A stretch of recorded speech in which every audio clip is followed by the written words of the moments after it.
Hello and welcome to the last lecture in the course. So this is the second lecture in the 6th week, and today we're going to talk about places and what exactly places are. And I'm going to try to talk about a few things that might not have come directly from the readings. The readings are pretty straightforward.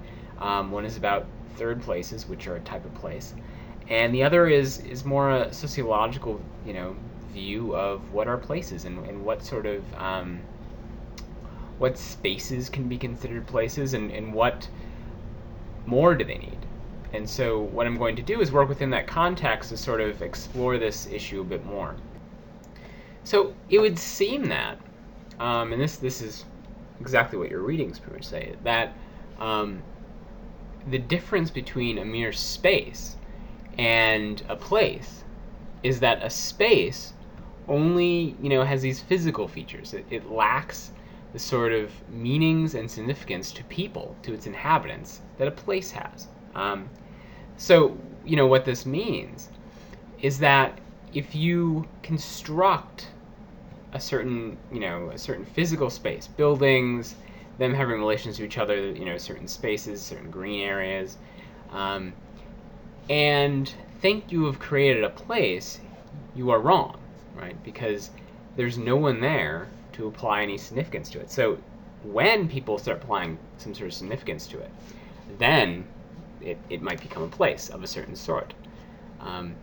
But what's important to remember is that those features of the space you created, and you can think of the various theorists we've talked about who had ideas of what sort of spaces we should make, what sort of physical attributes cities should have, neighborhood should have.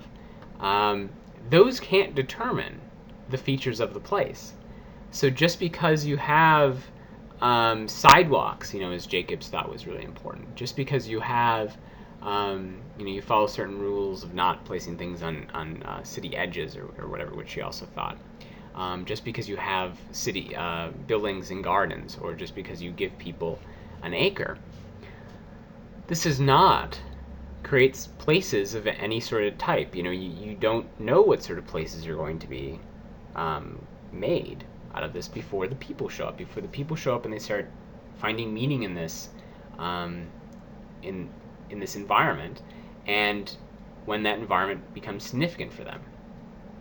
And so this is important for us to understand what exactly urban developers might be doing.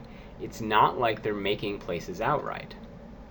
And so, what is a rich place? So, and I don't mean wealthy, I mean like one that has lots of features that we find important.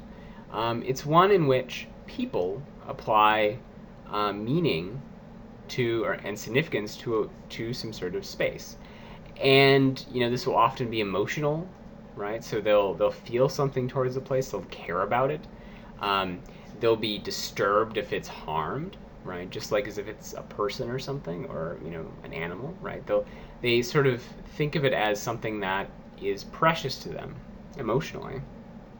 It's practically important, right? So it actually features into their life, their daily life. It is important for them getting along, and also it features into their history. So their personal history and also their group history. So the history they share with other people in their group. And so these things coming together make a space a very rich place. So if there's these things in existence, and these can also be negative, especially emotionally negative, as we'll see in a little bit. A place can be a place of terror and of sadness, right? So these are not necessarily good things. So what we are concerned with then is not just making places per se, because then we could just traumatize people in various sort of places and they'd have very emotional reactions to those places, but rather places which are important for people and good for people and help them function. And the idea of place is that, or the importance of place is that it does serve this important role in their life. And we'll sort of make these conclusions in a little bit. But this is sort of why it's significant, is because, at least the thought is if you're just making spaces without this significance, these people who are living there will be missing something. However, it seems like we can in some way make places, and we'll qualify what this means in a second.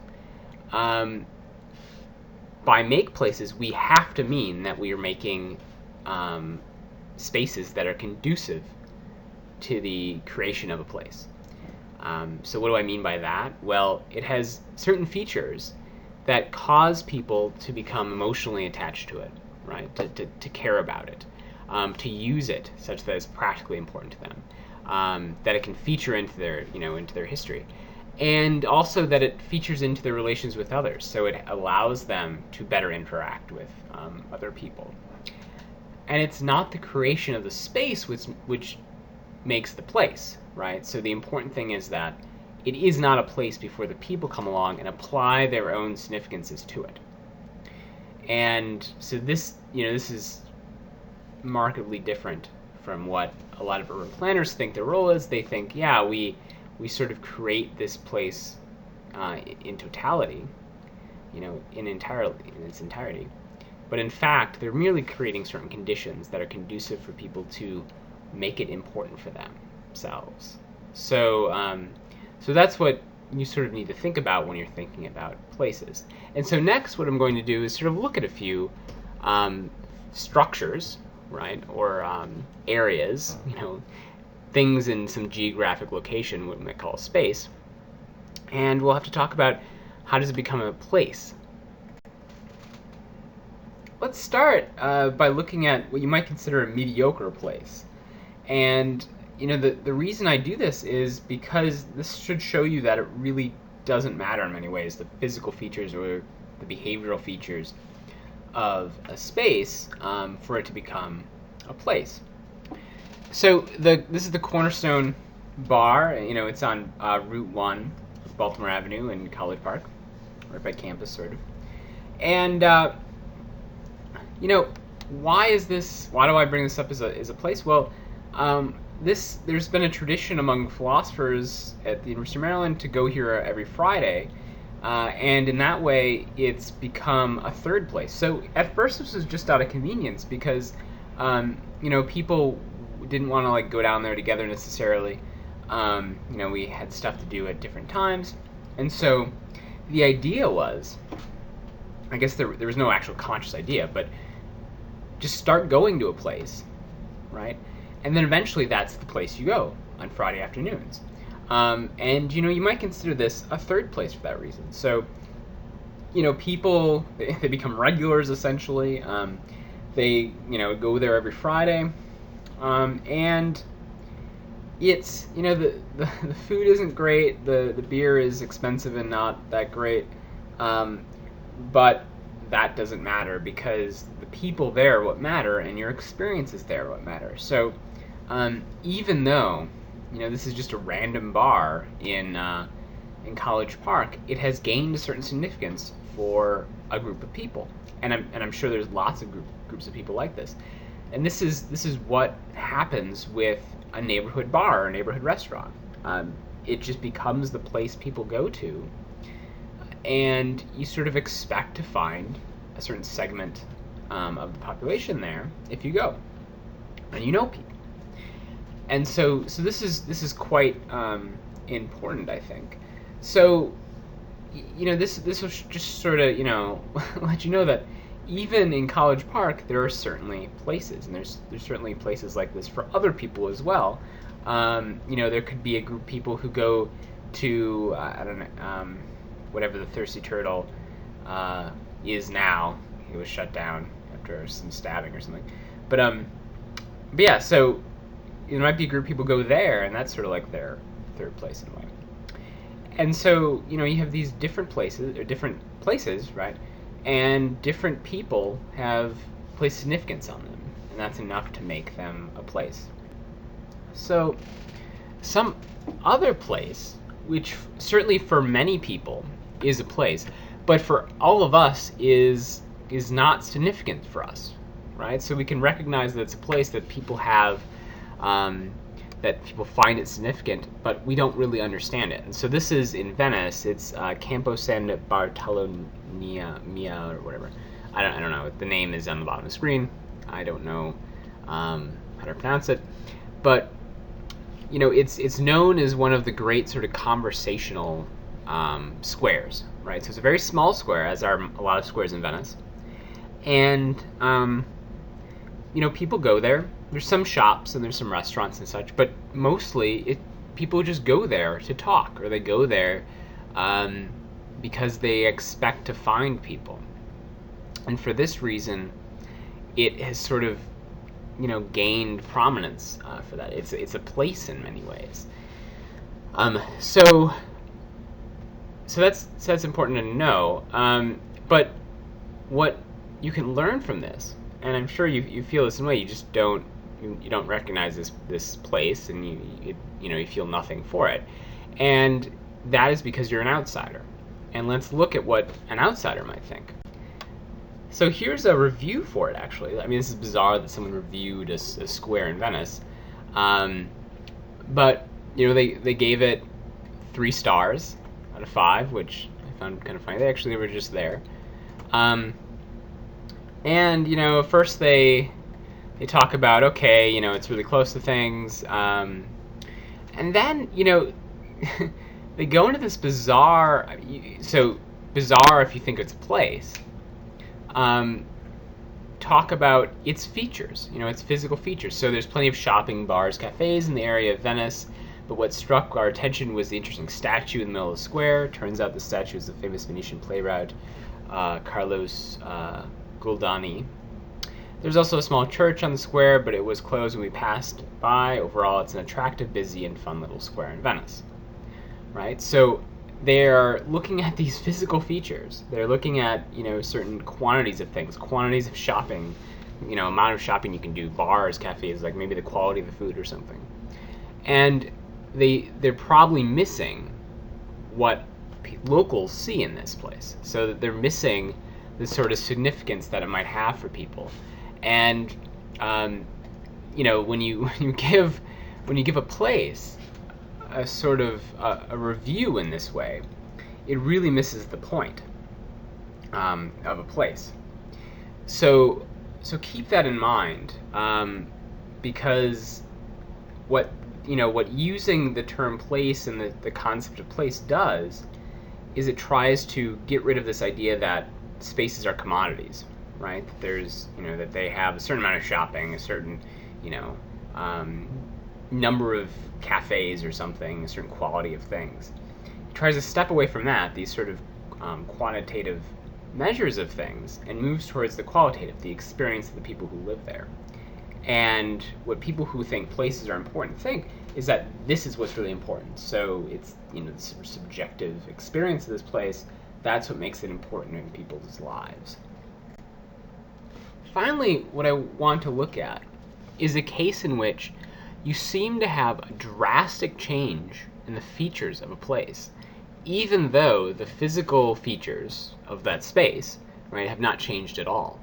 And what we'll see is, what people are thinking, what people are experiencing, what people are doing in a place can have a drastic effect on what that place is like.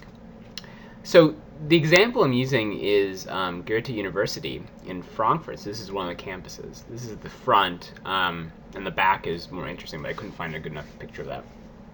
So this is, it's a pretty interesting building, and I actually I studied here for part of a summer in college, and it's an amazing building in many ways. I mean, it has like one of these, one of the first and last sort of, how to describe it, continuous elevators where you jump in the elevator. So this elevator, there's these elevator cars going by, and there's a couple of them, I think. And then you're going, it's going by, and then you jump on when it comes to your floor, and then it takes you up to the next floor, and you have to jump off. Incredibly dangerous. The only reason they allow it to actually still function is because of its historical significance. So this building was built in the 1920s, and it was a center of sort of I think liberal thought, a lot of humanities stuff and such prior to World War II.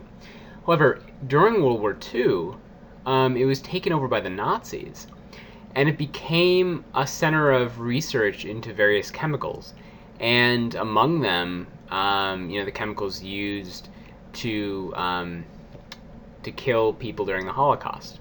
And so, you might think, before the war, this was, a place of learning. It was a university, and it was a very open and liberal place. And actually, that's one of the reasons it was targeted and taken over during the reign of the Nazis. So it was that then, and then after the war, just after the war, it was taken over by the Americans, and served as their basically headquarters for the end of the war, the very end of the war. So they came in and they were marching east, and so they took this over, and it served as some base of some sort after the war as well. And now it's back to being a university. So you notice, like, if you had been here in the 30s, right? If you had been, when it was controlled by the Nazis, essentially, and it was involved in the creation of ways of killing people, that seems totally separate, right? So the sort of experiences and thoughts people had then, the way people lived in that building then, the sort of things they did, were totally different from what is done now and what was done before that time. And so you could say, it became a totally different place. Now it's again a university, and it's a very friendly and pleasant place. So you have this single building going through this process of transformation of place based upon what is going on there and the sort of people who are there. And so keep that in mind, that you can have these sort of drastic changes in places without any change in the physical features. What I really want to conclude from this is that it's important for us to think carefully about what's really important when we're designing cities or thinking about what makes for the best living environment or whatever. The sort of normal, classical conception of this, or standard conception that we've been using, is that, well, there's some sort of set of features that make for a good city, or even a set of behavioral features, behavioral systems that make for a good city. And what this stuff about place makes us think about is that maybe we're missing something. So what people really need, is to be situated within a place. And advocates of the sort of support of places point to numerous cases where, when places are destroyed, so say a certain group of people finds one place to be significant, it is a place for them, and it's destroyed or something. So this happened to native peoples in various situations, or when slums are cleared, when a certain group of people was living in the area for a very long time, and then they're kicked out of that area. In many ways, their lives break down in very important ways. They're no longer situated within a place, and this might be a basic need for people to sort of belong to, both a cultural group and in a place. So you have a home, in a sense.